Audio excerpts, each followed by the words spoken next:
నమస్కారం. ఏరువాక కార్యక్రమానికి స్వాగతం. ముందుగా ముఖ్యాంశాలు.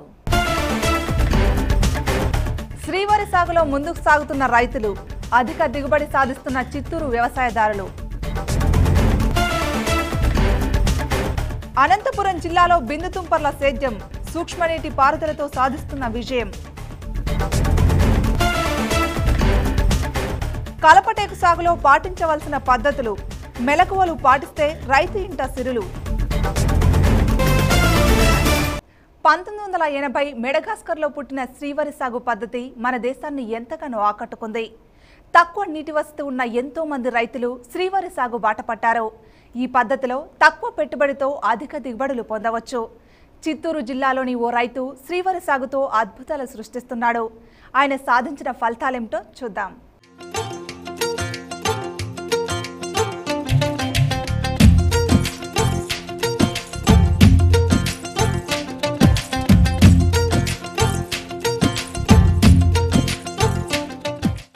నీటి వసతి ఉన్న నేలల్లో రైతులు ఎక్కువగా వరి సాగు చేస్తారు. వరి సాగుకు నీటి వసతి, పెట్టుబడులు, కూలీల అవసరం అధికం. కానీ పంట దిగుబడి లాభదాయకంగా ఉండడంతో రైతులు వరి సాగుకు ఎక్కువగా మొగ్గు చూపుతున్నారు. 1980 దశకం వరకు వరిని సంప్రదాయ పద్ధతుల్లో సాగు చేసేవారు. వరిలో దేశీయంగా అనేక పద్ధతులు, వంగడాలు వెలుగులోకి వచ్చినా 80 తర్వాత వచ్చిన శ్రీవరి సాగు పద్ధతి ఒక పెద్ద విప్లవాన్ని సృష్టించింది. శ్రీవరి సాగులో విత్తనం ఖర్చు, నీటి అవసరం, ఎరువులు, పురుగుల మందుల ఖర్చు తక్కువగా ఉంటుంది. అందుకే ఎక్కువ మంది రైతులు శ్రీవరి సాగును చేస్తున్నారు. శ్రీవరి సాగు పద్ధతిలో కొన్ని యాజమాన్య పద్ధతులను తప్పక పాటించాలి. ఈ పద్ధతిలో 8 నుంచి 12 రోజుల వయసున్న నారును మాత్రమే నాటాలి. ఇలా చేస్తే ఎక్కువ సంఖ్యలో పిలకలు వస్తాయి, వేర్లు బాగా వ్యాపిస్తాయి. నారుమడి నుంచి మొక్కను జాగ్రత్తగా తీయాలి. వేరు, బురద, గింజతో సహా తీసి పొలంలో పైపైన నొక్కి పెట్టాలి. ఎక్కువ లోతులో నాటకూడదు. మొక్కలు, సాళ్ల మధ్య దూరం 25 సెంటీమీటర్లు ఉండే విధంగా నాటాలి. భూసారం ఎక్కువగా ఉన్న నేలల్లో కాస్త ఎడంగా నాటుకోవచ్చు. శ్రీవరి సాగు పద్ధతిలో పొలంలో నీరు నిల్వ ఉండదు. దీంతో కలుపు సమస్య ఎక్కువగా ఉంటుంది. కలుపు నివారణ చర్యలను ఎప్పటికప్పుడు చేపట్టాలి. శ్రీవరి సాగులో పొలం నిత్యం తడిగా ఉండాలి, కానీ నీరు నిల్వ ఉండకూడదు. నీరు ఎక్కువైతే బయటకు పోవడానికి వీలుగా ప్రతి 2 మీటర్లకి ఒక కాలువ ఏర్పాటు చేయాలి. మామూలుగా శ్రీ అనేది ఒక పద్ధతి. మామూలుగా శ్రీవరి అనేది ఎక్కువగా మెడగాస్కర్ దేశం నుండి మన దీంట్లో తీసుకురావడం అయింది. మొట్టమొదటిసారిగా పీలేరు మండలంలో మేమే ఫస్ట్ చేయడం. దాంట్లో ఏమంటే 10 రోజుల నుండి 12 రోజుల నారు లేదా 15 రోజుల నారు పోసుకోవాలి. మామూలుగా ఎకరాకైతే 20 నుండి 30 కేజీల విత్తనం వాడుతూ ఉంటారు. ఈ శ్రీ పద్ధతిలో అయితే 2 కేజీల విత్తనమే సరిపోతుంది. దీంతో వేర్లు ఆరోగ్యంగా అభివృద్ధి చెందుతాయి. శ్రీవరి సాగులో సేంద్రియ ఎరువులను ఎక్కువగా వేయాలి. సేంద్రియ ఎరువులతో భూసారం బాగా పెరుగుతుంది.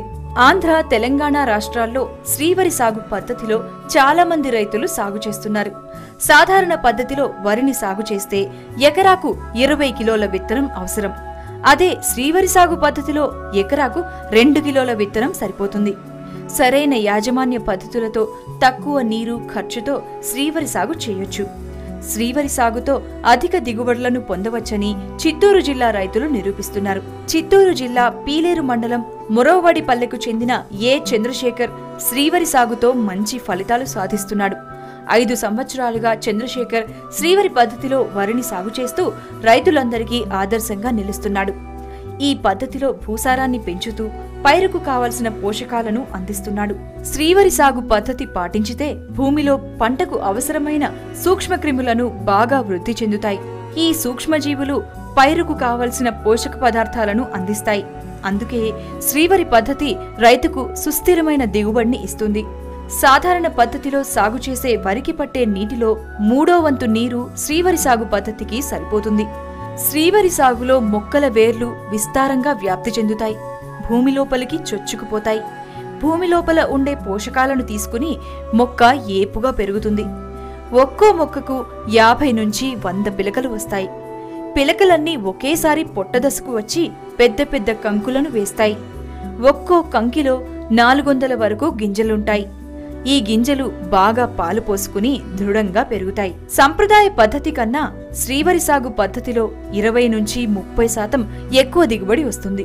శ్రీవరి సాగు పద్ధతిలో 40 నుంచి 45 బస్తాల దిగుబడి వస్తుంది.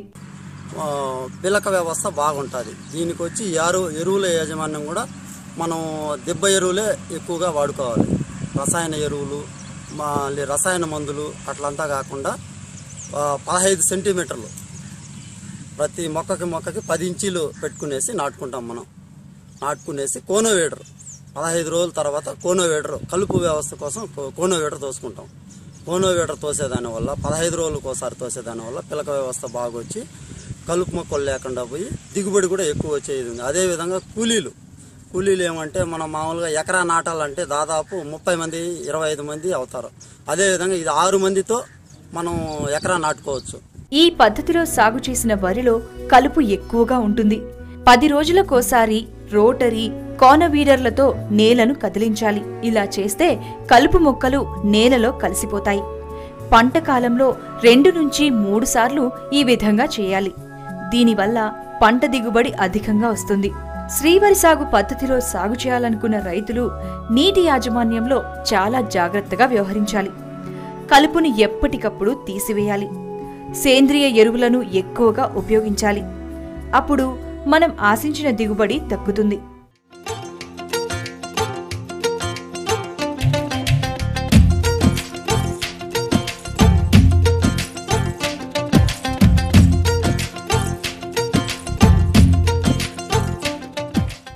ఏరువాక కార్యక్రమంలో ఇప్పుడు ఒక చిన్న విరామం.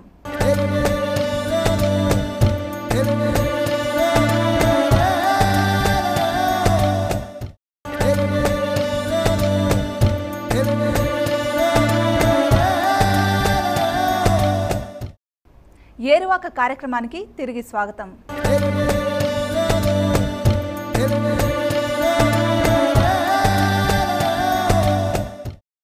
వాణిజ్య పంటల్లో అల్లం సాగు లాభాలు తెచ్చిపెడుతుంది. తక్కువ పెట్టుబడితో కూడా అల్లం పండించుకోవచ్చు. దాన్ని ప్రాసెసింగ్ చేసి మార్కెట్ చేసుకోవచ్చు. దీంతో ఉపోత్పత్తులు తయారు చేసుకొని అమ్ముకోవచ్చు.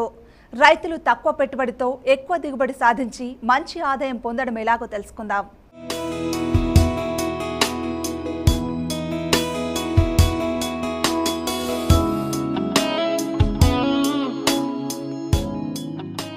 అల్లం సాగుకు తేమతో కూడిన వాతావరణం అనువుగా ఉంటుంది. పాక్షికంగా నీడ ఉన్న ప్రాంతంలో కూడా దీన్ని సాగు చేసుకోవచ్చు. నిజానికి అల్లం పండించాలంటే చాలా ఖర్చుతో కూడుకున్న వ్యవహారం అని అంతా అనుకుంటారు. దీని ఖర్చు భరించడం మా వల్ల కాదని, అంత పెట్టుబడి పెట్టలేమని రైతులు అల్లం సాగుకు అంతగా ఆసక్తి చూపరు.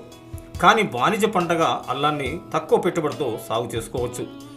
మార్కెట్లో అల్లం మంచి ధర పలుకుతుంది. ప్రతి కూరలోనూ అల్లం తప్పనిసరిగా వేసే ఐటెం కాబట్టి దీన్ని మార్కెట్ చేసుకోవడం సులభమే. అల్లం సాగు చేసుకుంటే అధిక లాభాలు వస్తాయి. అయితే దీని సాగు ఖర్చుని తగ్గించుకొని పండించుకోవాలి. దీనికోసం కొన్ని మెలకువలు పాటించాలి. అప్పుడే జింజర్ సాగు కలిసి వస్తుంది.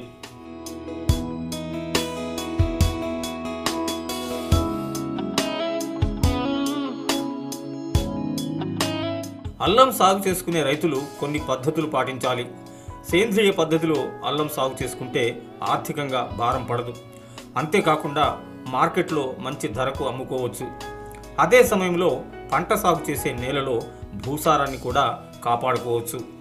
సేంద్రియ పద్ధతిలో సాగు చేసిన నేలలో కనీసం 18 నెలల పాటు ఎటువంటి రసాయనిక ఎరువులు, పురుగుల మందులు వేసుకోవద్దు. ఆ నేలలో సాగు చేసిన 2వ అల్లం పంట మాత్రమే సేంద్రీయకరణ జరుగుతుంది. అల్లం సాగుకు మంచి దిగుబడులనిచ్చే దేశవాళీ రకాలను ఎన్నుకోవాలి. సుగంధ ద్రవ్య బోర్డు సిఫారసు చేసిన మోతాదులో అంటే భూమిలో 30 టన్నుల పశువుల ఎరువుని వేసుకోవాలి. దీనికి తోడు 2.5 టన్నుల వేపపిండి, 5 నుంచి 8 టన్నుల వర్మి కంపోస్టు వేసుకోవాలి. అంతేకాకుండా 10 టన్నుల పచ్చి రొట్ట ఎరువుని 1 హెక్టారు విస్తీర్ణంలో వేసుకోవాలి. ఆమ్లగుణం కలిగిన నేలల్లో 1 హెక్టార్కు 400 కిలోల సున్నం వేయాలి.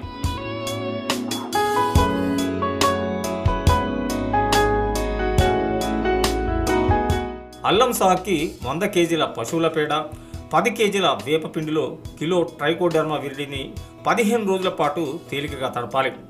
తయారైన మిశ్రమాన్ని అల్లం బెడ్లపై వేసుకోవాలి. పచ్చి రొట్టె ఎరువుని 40 రోజులకు ఒకసారి మొక్కల మధ్య మల్చింగ్ చేసి కలుపుని బాగా నివారించవచ్చు. నేలలో సేంద్రియ పదార్థం అధికంగా వేస్తే నేలకు మొక్కలకు మేలు చేసే సూక్ష్మజీవులు బాగా అభివృద్ధి చెందుతాయి. జూలై నుంచి ఆగస్టు నెలల్లో 15 రోజుల వ్యవధిలో 6 మిల్లీలీటర్ల వేప నూనెను లీటర్ నీటికి కలిపి పిచికారీ చేయాలి. ఇలా చేయడం వల్ల రసం పీల్చే పురుగులు, కాండం తొలిచే పురుగులను అరికట్టుకోవచ్చు. అక్టోబర్ నెల నుంచి డైఫెల్ 3 గ్రాములు లీటర్ నీటికి కలిపి పిచికారీ చేసి కాండం తొలుచు పురుగులను నివారించుకోవచ్చు. నీరు నిలువ ఉండే ప్రాంతాల్లో దుంపకుళ్ళు తెగులు అధికంగా వస్తుంది. విత్తన దుంపలను ఎంచుకునేటప్పుడు తెగులు సోకని నాణ్యమైన ప్రాంతం నుంచి దుంపలను ఎంచుకోవాలి. విత్తన దుంపలను తప్పనిసరిగా విత్తన శుద్ధి చేసుకోవాలి. మురుగునీరు పోవడానికి మురుగు కాలువలను ఏర్పాటు చేయాలి. విత్తనం నాటడానికి 2 నెలల ముందు 1 మిల్లీమీటర్ మందం కలిగిన పాలిథిన్ కవర్ని తడి నేలపై 45 రోజులు కప్పి ఉంచాలి. ఇలా చేయడం వల్ల అధిక సూర్యరశ్మి సోకి తెగులుని కలిగించే శిలీంధ్రాలు, కలుపు విత్తనాలు చనిపోతాయి. తెగులు సోకిన మొక్కలను తొలగించి 1% బోడో మిశ్రమాన్ని డ్రెంచింగ్ చేసుకోవాలి. ఇలా చేసి దుంపకుళ్ళు తెగుల్ని నివారించుకోవచ్చు. అల్లం పంటలో మొవ్వు తొలుచు తెగులు వస్తే మధ్య కొమ్ము చనిపోతుంది. దీన్ని సకాలంలో గుర్తించి లీటర్ నీటికి 2 మిల్లీలీటర్లు డైమిథోయేట్, 1 మిల్లీలీటర్ శాండోవిట్ కలిపి ఆ ద్రావణాన్ని మొవ్వు ఆకులపై పిచికారీ చేయాలి. అల్లం పంటలో పొలుసు పురుగు విత్తన దుంపలను ఆశించి రసం పీలుస్తుంది. దీన్ని నివారించడానికి లీటర్ నీటికి 5 మిల్లీలీటర్ల మలాథియాన్ కలిపిన ద్రావణంలో విత్తన దుంపలను 30 నిమిషాలు నానబెట్టాలి. ఆ తర్వాత నీడలో వాటిని ఆరబెట్టుకోవాలి. అప్పుడే విత్తన దుంపలను పొలంలో విత్తుకోవాలి.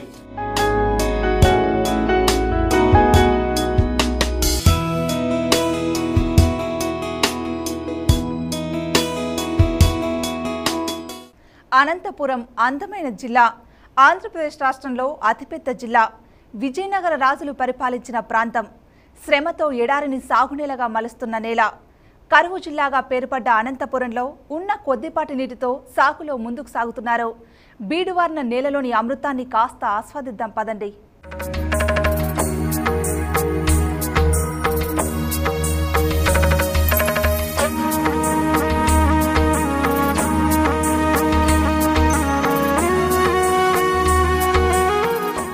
అనంతపురంలో సాగునీటికి కటకట ఉంటుంది. ఇక్కడ ఎక్కువగా మెట్ట పంటలే దర్శనమిస్తాయి. వర్షాధార పంటలే పండిస్తారు. అయితే కొంతమంది రైతులు ఉన్న కొద్దిపాటి భూమిలో బిందు సేద్యంతో ముందుకు సాగుతున్నారు. ఈసారి అనంతపురం జిల్లాలో మంచి వర్షపాతం నమోదైంది. రావాల్సినంతగా వానలు రాకపోయినా పర్వాలేదన్నంతగా వర్షం మాత్రం పడింది. దీంతో ఉన్న నీటిని సద్వినియోగం చేసుకోవడానికి రైతులు సూక్ష్మ నీటి పద్ధతితో సాగు చేస్తున్నారు. అనంతపురం జిల్లాలో ప్రధానంగా మెట్ట వ్యవసాయమే జరుగుతుంది. ఏటేటా కరువు విలయతాండవం చేస్తున్నా జిల్లా రైతులు ప్రకృతితో యుద్ధం చేస్తూ పంటలు పండిస్తున్నారు. ఇక్కడ ముఖ్యంగా వేరుశనగ, రాగి, సజ్జ, మినుము, పెసర, శనగ, జొన్న వంటి ధాన్యాలను పండిస్తున్నారు. దానిమ్మ, సపోటా, మామిడి, నిమ్మ, జామ, రేగి, కర్బూజా, పుచ్చకాయ ఎన్నో రకాల పండ్లను పండిస్తూ తమ సత్తా చాటుతున్నారు. ఇక మల్లె, కనకాంబరం, లిల్లీ, గులాబీ, బంతి, చేమంతి ఇలా ఎన్నో వర్ణాల పూల మొక్కలతో నేలను గుబాలింపజేస్తున్నారు. పర్టికులర్గా మన అనంతపురం జిల్లాలో ఏంటంటే అత్యల్ప వర్షపాతం అనేది ఒక ఫ్యాక్టర్ అయితే మనకు గ్రౌండ్ వాటర్ అనేది చాలా తక్కువగా ఉంది. సో కాబట్టి బోర్వెల్ ఉండి పండించుకునే రైతులకు కంపల్సరీ డ్రిప్పే ఆధారం అవుతుంది. డ్రిప్ కానీ స్ప్రింక్లర్ కానీ కాకుండా బోర్వెల్ ఉన్న రైతులు ఓపెన్గా మామూలుగా ఫ్లడ్ ఇరిగేషన్లో ఎవరు పోవట్లేదు. ఎందుకంటే ఈ రోజున్న బోరు రేపు ఉంటుందనే గ్యారంటీ లేదు.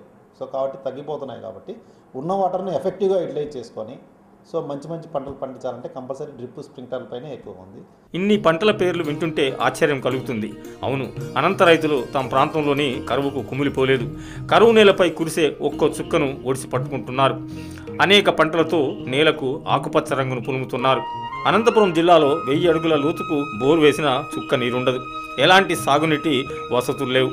PABR హంద్రినీవా ప్రాజెక్టులు పేపర్ మీద రాతలుగానే మిగిలిపోయాయి. అందుకే జిల్లాలోని రైతులు వ్యవసాయం కోసం ఎప్పుడు వస్తుందో, అసలు వస్తుందో రాదో తెలియని వర్షంపైనే ఆధారపడతారు. అందుబాటులో ఉన్న అన్ని సౌకర్యాలను వినియోగించుకుంటున్నారు. చుక్క చుక్క నీటిని ఒడిసి పట్టుకుంటున్నారు. వ్యవసాయంలో సాంకేతిక పరిజ్ఞానాన్ని ఉపయోగించుకుంటున్నారు. కాపాడుకుంటున్న చుక్క నీటితోనే ఎక్కువ విస్తీర్ణంలో సాగు చేస్తున్నారు. తక్కువ నీటితో ఎక్కువ నేలలో పంటలు పండించి అధిక దిగుబడులను సాధిస్తున్నారు. అనంతపురం జిల్లాలో 2003 సంవత్సరం నుంచి మైక్రో ఇరిగేషన్ పద్ధతి మొదలైంది. బిందు తుంపర సేద్యంలో సాగు విస్తీర్ణం పెంచుకోవడానికి ప్రభుత్వం 90% రాయితీతో పరికరాలను పంపిణీ చేస్తుంది. సాంప్రదాయ పద్ధతిలో చేసే వ్యవసాయంలో 30 నుంచి 40% నీటి వినియోగ సామర్థ్యం ఉంటుంది. అదే తుంపర పద్ధతిలో చేసే వ్యవసాయంలో 55 నుంచి 70% నీటి వినియోగ సామర్థ్యం లభిస్తుంది. ఇక డ్రిప్ పద్ధతిలో అయితే 90 నుంచి 90% నీటి వినియోగ సామర్థ్యం పొందవచ్చు. అందుకే డ్రిప్ తుంపర సేద్యాల్లో తక్కువ నీటితో ఎక్కువ విస్తీర్ణంలో వ్యవసాయం చేయవచ్చు. డ్రిప్ పద్ధతిలో వ్యవసాయం చేస్తే 21 నుంచి 50% వరకు నీరు ఆదా అవుతుంది. తేమలో హెచ్చుతగ్గులు లేకుండా మొక్క పెరుగుదలకు అనుగుణంగా నీటిని అందించవచ్చు. అతి తేలికైన ఇసుక, నల్లరేగడి, లోతు తక్కువ, ఎత్తుపల్లాలుండే భూములకు, కొండ ప్రాంతాలకు ఈ పద్ధతి ఎంతో అనువైంది. ఈ పద్ధతిలో ఉప్పు నీటితో కూడా పంటలు పండించుకోవచ్చు. ఇక్కడ దాదాపు అంటే మన రాష్ట్రంలోనే అనంతపురం జిల్లా ఈ డ్రిప్ స్ప్రింక్లర్ల వినియోగంలో ప్రథమ స్థానంలో ఉంది. దాదాపు ఈవెన్ దేశంలో కూడా ఇది ప్రథమ లేదా ద్వితీయ స్థానంలో ఉందని చెప్పేసి ఒక అంచనా కూడా ఉంది. కాబట్టి వాళ్ళకు అవేర్నెస్ అయితే ఎక్కువగానే ఉంది. బట్ దానికి సరిపడా టార్గెట్స్ కూడా చాలా వరకు ఇచ్చాం కాబట్టి సో గవర్నమెంట్ సైడ్ నుంచి కూడా మనకి ఇంకొంచెం అడిషనల్ శాంక్షన్స్ వస్తే ఇంకొంచెం ఎక్కువ మందిని కవర్ చేయడానికి కూడా అవకాశం ఉంటుంది. ఇప్పటి వరకు అనంతపురంలో దాదాపు 165,000 హెక్టేర్లకు సరిపడా డ్రిప్ మరియు స్ప్రింక్లర్ యూనిట్స్ను మనం సప్లై చేయడం జరిగిందన్నమాట. ప్లస్ సెమీ పర్మనెంట్ స్ప్రింక్లర్స్ వచ్చేసి మనం ఒక 150 హెక్టేర్లో ఇవ్వడం జరిగింది. ఇంకా మిగిలిన బ్యాలెన్స్ అంటే ఆల్మోస్ట్ ఒక 3,000 హెక్టేర్ల వరకు మన దగ్గర ఆన్లైన్లో అప్లై చేసుకున్న రైతుల లిస్టు ఉంది. అవి వాళ్ళకు సంబంధిత కంపెనీల వాళ్ళకు అప్లికేషన్స్ ఇవ్వడం జరిగింది. సో వాళ్ళు ఫీల్డ్కి వెళ్ళేసి వెరిఫికేషన్ చేసేసి డాక్యుమెంటేషన్ రెడీ చేసి ఆఫీస్కి సబ్మిట్ చేయడానికి తొందరలోనే దాదాపు ఒక 15-20 డేస్లో ఆ 3,000 హెక్టేర్లు కూడా మనము కంప్లీట్ చేయడానికి సన్నాహాలు చేస్తూ ఉన్నాము. మొక్కలు ఆకులపై నీరు నిల్వ ఉండదు కాబట్టి చీడపీడల సమస్య చాలా తక్కువగా ఉంటుంది. బిందు సేద్యంలో భూమి కోత సమస్య ఉండదు. ఎరువులు భూమి లోపలి పొరల్లోకి చొచ్చుకొని పోతాయి. అవి వృధా కావు. ఈ పద్ధతిలో సాగు చేస్తే మురుగునీటి సమస్య కూడా ఉండదు. అనంత రైతులు తమకున్న తక్కువ నీటి వసతితోనే వ్యవసాయం చేస్తున్నారు. గత 3 సంవత్సరాల కాలంలో 1,50,000 ఎకరాలకు డ్రిప్ స్ప్రింక్లర్లను ప్రభుత్వం మంజూరు చేసింది. ప్రభుత్వ సహకారంతో అనంత రైతులు మామిడి, సపోటా, ద్రాక్ష, కూరగాయలు, వేరుశెనగ, తర్బూజా పండిస్తున్నారు. ఉన్న కొద్దిపాటి నీటిని తుంపర బిందు సేద్యంలో వినియోగించుకుంటూ బంగారు పంటలు పండిస్తున్నారు. సూక్ష్మ సేద్యంతో 40% నీటిని ఆదా చేస్తున్నారు. ఈ పద్ధతిలో పంటలు పండిస్తూ 30% అధిక దిగుబడులను కూడా పొందుతున్నారు. సాగు విస్తీర్ణం పెరగాలంటే ప్రభుత్వం మరిన్ని ప్రోత్సాహకాలను అందించాలని ఇక్కడే రైతాంగం కోరుతుంది. సర్కార్ సహకారం ఉంటే వెనుకబడిన అనంత రైతు మరింత అభివృద్ధి చెందే అవకాశం ఉందని స్థానిక రైతులు అంటున్నారు.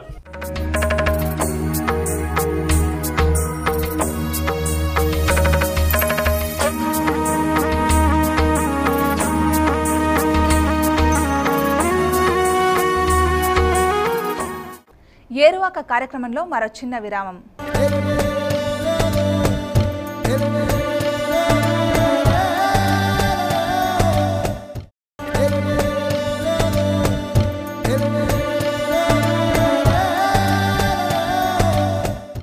ఏరువాక కార్యక్రమానికి పునఃస్వాగతం.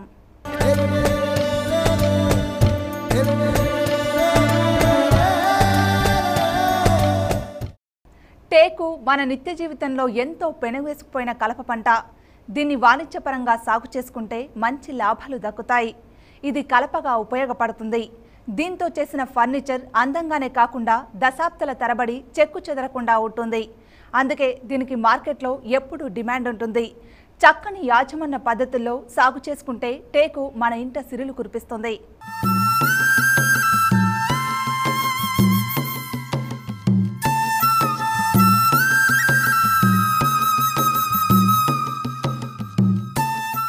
అడవుల నుంచి మనకు లభిస్తున్న ప్రధాన ముడి సరుకుల్లో టేకు ముఖ్యమైనది. కలపను భవన నిర్మాణం, ఫర్నిచర్, ప్లైవుడ్, క్రీడా వస్తువులు, ప్యాకింగ్ పెట్టెల తయారీలో వాడతారు. కాగితం తయారీలో కలప గుజ్జు ప్రధాన ముడి సరుకు. టేకు నవంబర్ నుంచి మే నెల వరకు ఆకులు రాలుస్తుంది. ఏప్రిల్ నుంచి జూన్ నెలల్లో కొత్త చిగుళ్ళు తొలుగుతాయి. దీని ఆకులు పెద్దగా, మందంగా, గుమ్మడి ఆకుల్లా ఉండి గరుకుగా ఉంటాయి. జూలై ఆగస్టు నెలల్లో పూతకు వచ్చి నవంబర్ జనవరి నెలల్లో విత్తనాలు తయారవుతాయి. టేకు చెట్టుకు ఎక్కువ సూర్యరశ్మి కావాలి. దీనికి అనావృష్టిని, ఎక్కువ చలిని తట్టుకునే శక్తి లేదు. విరిగిన టేకు చెట్టుకు ప్రక్కల నుంచి పిలకలు పెట్టే శక్తి ఎక్కువగా ఉంటుంది. అప్పుడు వీటిలో బలమైన పిలకలను ఉంచి మిగిలినవి తీసివేయాలి.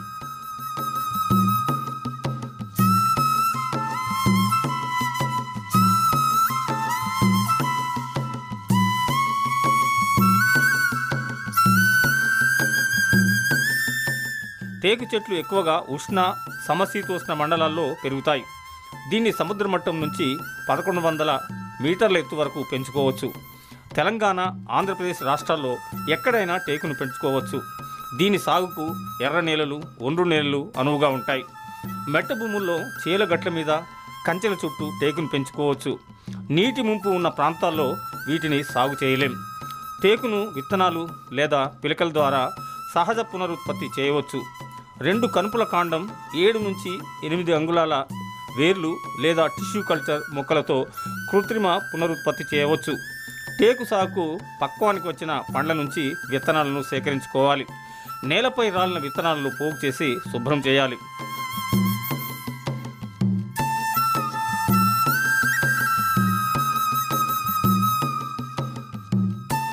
టేకు విత్తనాలను వేడి నీటిలో 2 నుంచి 4 గంటలు నానబెట్టాలి. విత్తనాలను తీసి చల్లబడినాక విత్తుకోవాలి. లేదా ప్రతిరోజు రాత్రి నానబెట్టి పగలు ఎండబెట్టాలి. ఈ విధంగా 15 నుంచి 20 రోజుల పాటు చేసి ఆ తర్వాత నారుమడిలో విత్తుకోవాలి.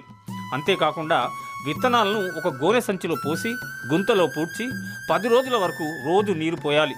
ఆ తర్వాత వాటిని విత్తుకోవచ్చు. టేకు సాగుకు నారుమళ్లను తయారు చేసుకోవాలనుకుంటే 6 మీటర్ల పొడవు, 1 మీటర్ వెడల్పు ఉన్నటువంటి నారుమడుల్లో శుద్ధి చేసిన విత్తనాలను ఫిబ్రవరి నుంచి మే మధ్యకాలంలో విత్తుకోవాలి.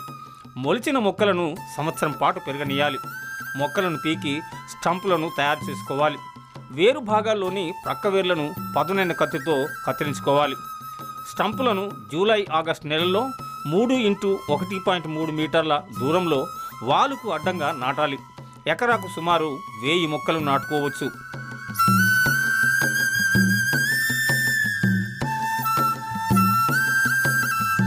టేకు స్టంపు నాటిన 2 నెలల తర్వాత ప్రతి పాదుకు 4 కిలోల పశువుల ఎరువు వేయాలి.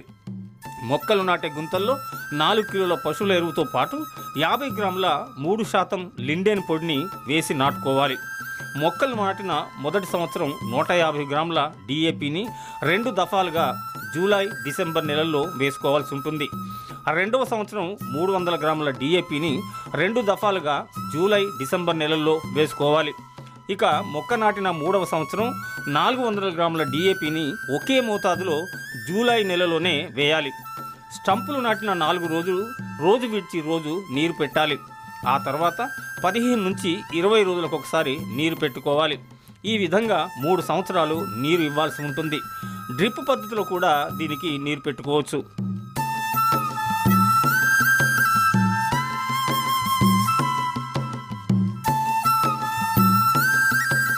టేకు సాగులో మొదటి సంవత్సరం చెట్ల మధ్య లోతుగా దున్నాలి. కలుపు మొక్కలను దున్నిన తర్వాత మిగిలిన వాటిని తీసి పాదులు చేయాలి. చెట్ల కింద కొమ్మలను కొంత ఎత్తు వరకు కత్తిరించాలి. 6వ సంవత్సరానికి పెద్ద వాసం సైజు మొక్కలవుతాయి. 6 సంవత్సరాల తర్వాత మొక్కకు మధ్య 2.6 మీటర్లు ఎడం ఉండేలా మధ్యనున్న మొక్కలను తీసివేయాలి. 12 సంవత్సరాల తర్వాత మొక్కకు మధ్య 5.2 మీటర్లు ఎడం ఉండేలా మధ్యనున్నటువంటి మొక్కలను తీసివేయాలి. 15 నుంచి 18 సంవత్సరాలకు మంచి కలపనిస్తాయి. టేకులో ప్రతి 2 చదరపు మీటర్లకు 1 టీ చెంచా కార్బోఫ్యూరాన్ గుళికలను వేసి వేరు పురుగును నివారించుకోవాలి. లీటర్ నీటికి 2.5 మిల్లీలీటర్ల మోనోక్రోటోఫాస్ కలిపి పిచికారీ చేసి బెరడు తులుచు పురుగులను, వడ్రంగి పురుగులను నివారించాలి. లీటర్ నీటికి 2.5 గ్రాముల మాంకోజెబ్ పిచికారీ చేసి ఆకుమచ్చ, తుప్పు తెగులను అరికట్టుకోవాలి. ఈ విధంగా సాగు చేసుకుంటే ఎకరాకు 8,000 రూపాయల పెట్టుబడితో 1,06,000 రూపాయల ఆదాయాన్ని పొందవచ్చు.